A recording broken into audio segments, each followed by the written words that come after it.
Assalamualaikum warahmatullahi wabarakatuh. Waalaikumsalam. Bapak Ibu, saudara dan saudari, mari kita mulai.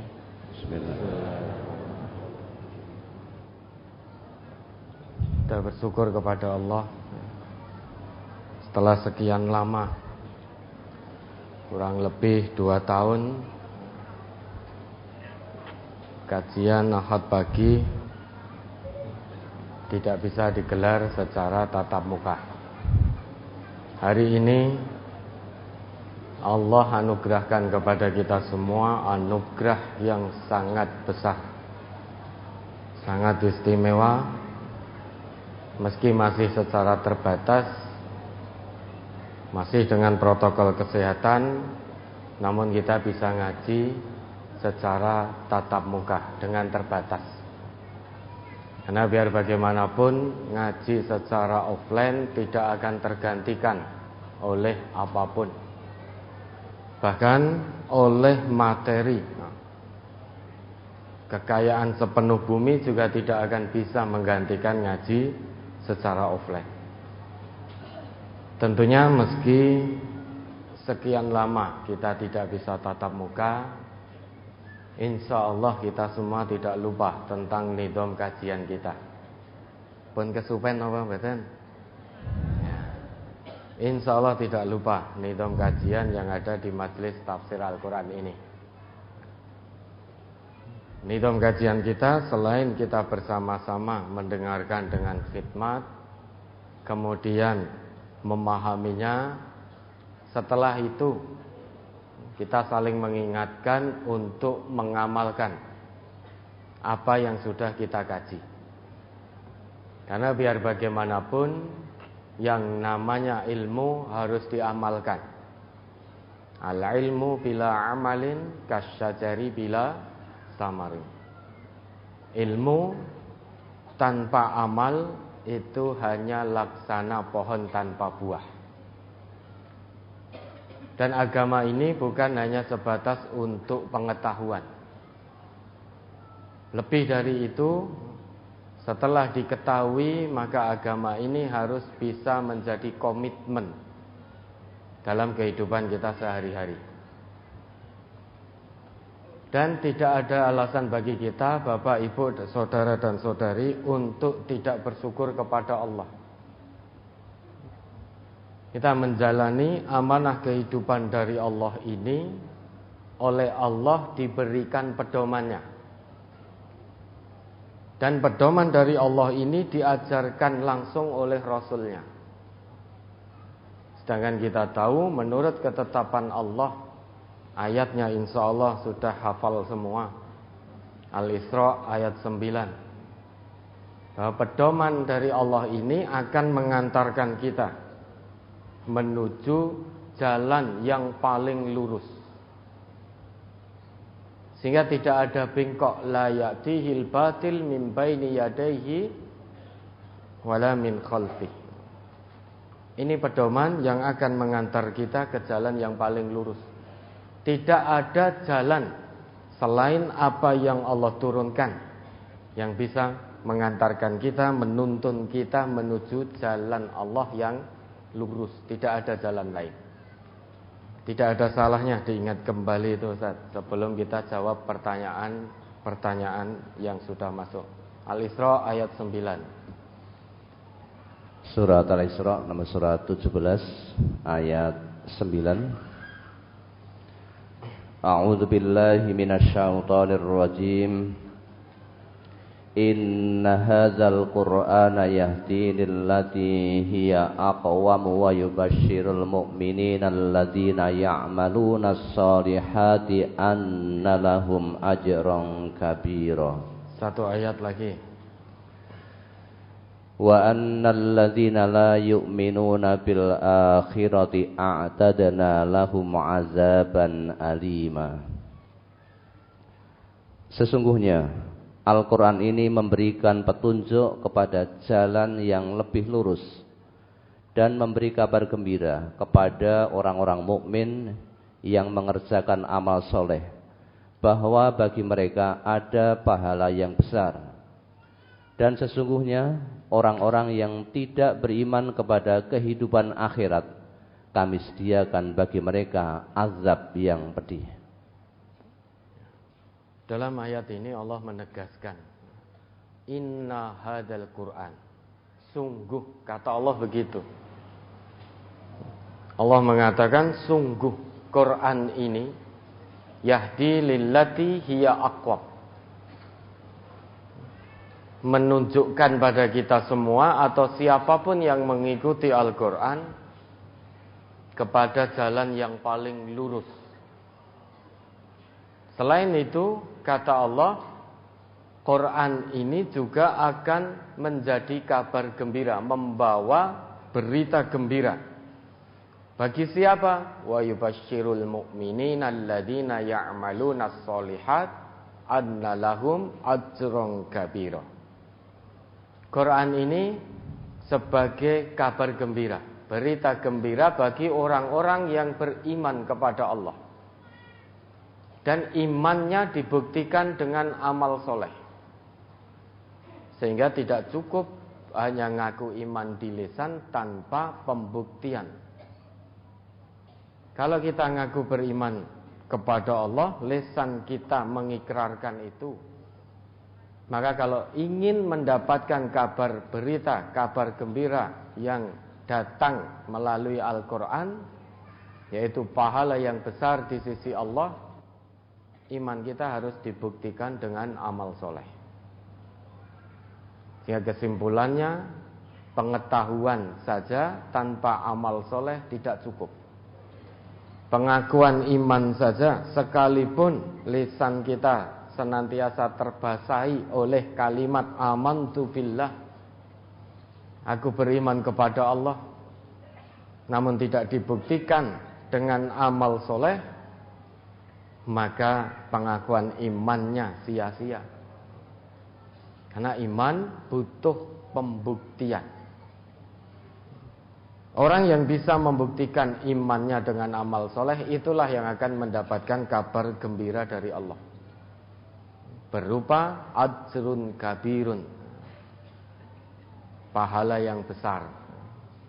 Pahala yang besar di sisi Allah. Dunianya selamat, akhiratnya selamat dalam kebahagiaan yang abadi. Ini yang tidak didapati oleh orang-orang di luar Islam, oleh orang-orang yang tidak beriman kepada Allah. Makanya kita bersyukur sekali, hati kita digerakkan oleh Allah, diringankan oleh Allah, menjalani amanah kehidupan dari Allah ini di bawah bimbingan, di bawah naungan Al-Quran. Silahkan kalau mau mencari jalan selain Al-Quran. Namun ingat, orang yang mencari jalan selain Al-Quran, dia tidak akan selamat. Itu ketetapan Allah. Ketetapan Allah mutlak sifatnya, tidak bisa ditawar apapun alasannya. Maka semaksimalnya dalam menjalankan ketetapan Allah ini, kita jalankan dengan penuh maksimal. Jangan hanya dengan santai-santai saja. Diiming-imingi oleh Allah, dituntun ke jalan yang paling lurus sampai ke surga, masa kita tidak kepingin? Kita diiming-imingi oleh manusia mendapatkan kesenangan dunia yang sifatnya sementara. Banyak di antara kita yang kepingin, bahkan kita mengusahakannya dari pagi, siang, sore, malam, mungkin pagi lagi. Dari bangun tidur sampai tidur lagi, untuk mendapatkan kesenangan dunia yang semu saja banyak orang yang berusaha dengan sungguh-sungguh. Masa diiming-imingi oleh Allah dengan surganya, masa kita tidak kepingin? Na'udzubillah. Maka maksimal. Untuk bisa maksimal harus melakukan tadabbur Al-Quran, interaksi dengan Al-Quran, sehingga hidupnya senantiasa dibimbing oleh Al-Quran. Kita berinteraksi dengan Al-Quran, pasti tidak akan celaka, pasti tidak akan sesat. Tapi kalau kita mengingkari satu ayat saja yang ada dalam Al-Quran, jaminannya sesat. Innal ladzina kafaru bidzikri lamma ja'ahum wa innahu lakitabun aziz. Kata Allah begitu di dalam Quran surat Fussilat, ayat 41 atau 42 itu. Sesungguhnya orang yang mengingkari Al-Quran pasti dia akan celaka. Pasti, jaminan dari Allah ini. Orang yang mengkufuri Al-Quran pasti akan celaka, siapapun itu. Setinggi apapun pangkat dan jabatannya, sebanyak apapun harta kekayaannya, semulia apapun status sosial masyarakatnya di mata manusia, kalau dia mengingkari Al-Quran pasti akan celaka, pasti akan sesat. Maka Al-Quran tidak membeda-bedakan apakah fulan itu seorang pejabat atau rakyat, apakah seorang kaya atau orang yang fakir miskin, orang yang terpandang di tengah masyarakatnya atau orang yang dipandang sebelah mata, karena mungkin pekerjaannya dianggap kasar dan tidak terhormat. Allah tidak membeda-bedakan itu semua. Quran tidak membeda-bedakan. Quran tidak mengatakan orang yang berpangkat otomatis mulia, tidak.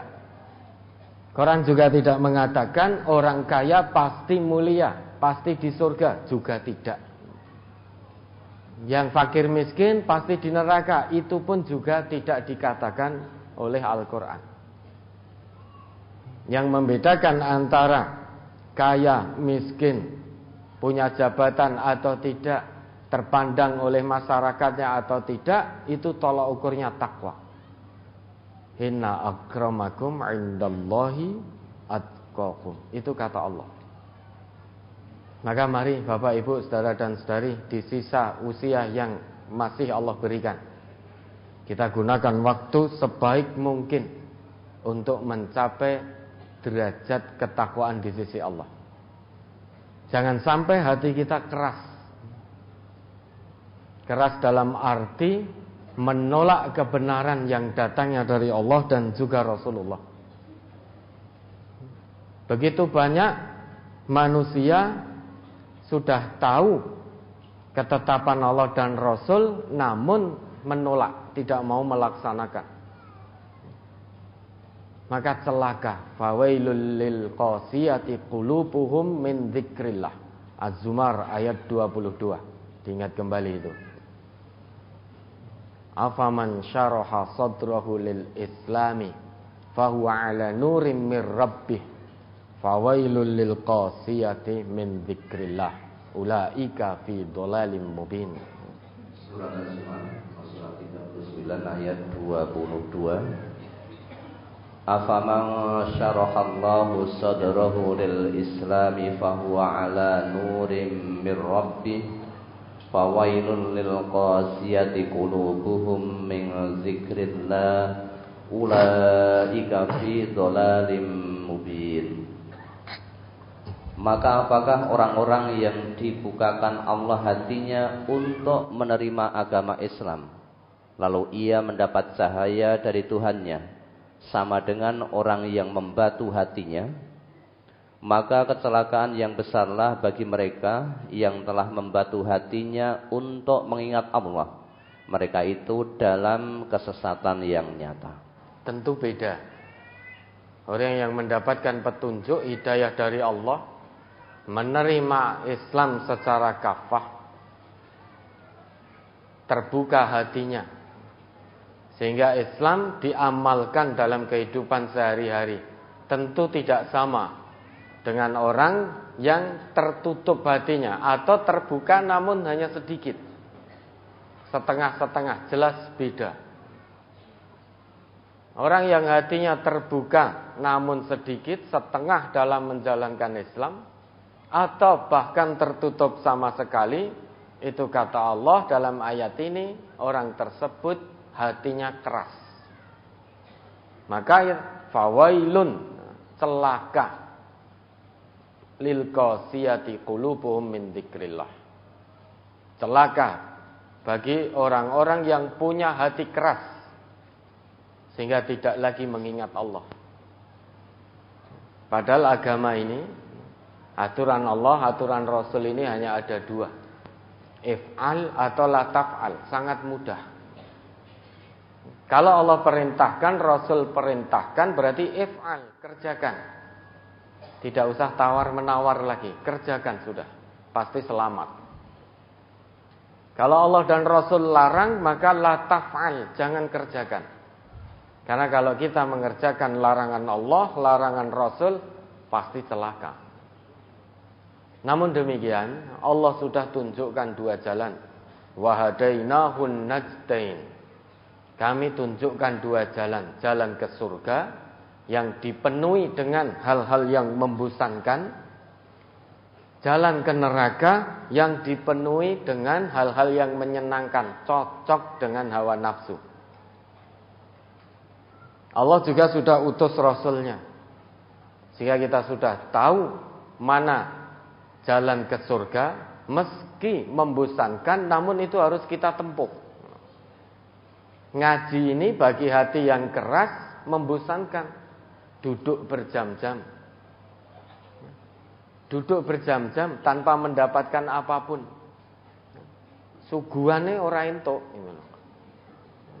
Jangan kan mboten entuk suguhan niki, sangu dhewe. Bawa sendiri, buang sampah sembarangan tidak boleh, harus masuk ke dalam tasnya masing-masing sampahnya. Ini kan hal yang membosankan. Jangan kesini juga tidak diundang, saya kesini juga tidak ada yang undang. Tetapi kita semua datang karena ikhlas mengharap ridha Allah. Kita butuh Allah, bukan Allah yang butuh kita. Maka kita datang. Segala daya upaya kita lakukan. Mulai persiapan secara fisik, persiapan sangunya, dan lain sebagainya. Lakukan safar ke tempat ini juga butuh biaya. Sampai di sini orang entuk ngantuk. Coba. Iya toh? Enggak boleh ngantuk. Namun ada pula yang ngantuk. Kayak didongengke. Gitu. Itu semua kita lakukan demi apa coba? Kalau bukan mengharap ridha Allah. Kalau bukan karena hati kita tergerak menyadari ini kewajiban kita kepada Allah. Kalau nuruti hawa nafsu, lebih baik kita di rumah. Apalagi harinya hari Ahad, hari keluarga, family time. Hari keluarga. Dari Senin sampai Sabtu panjenengan bermaisah. Hari Ahad saatnya bercengkrama, melepas penat dari pekerjaan. Lah kok kon ngaji? Datang ke sini, dibawa anaknya. Anaknya cilik ya ora seneng, mesti dina Minggu dijak ngaji. Ini untuk apa coba kalau kita tidak butuh kepada Allah?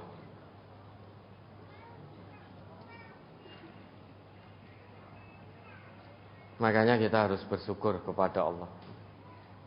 Hati kita digerakkan, tidak ditutup oleh Allah.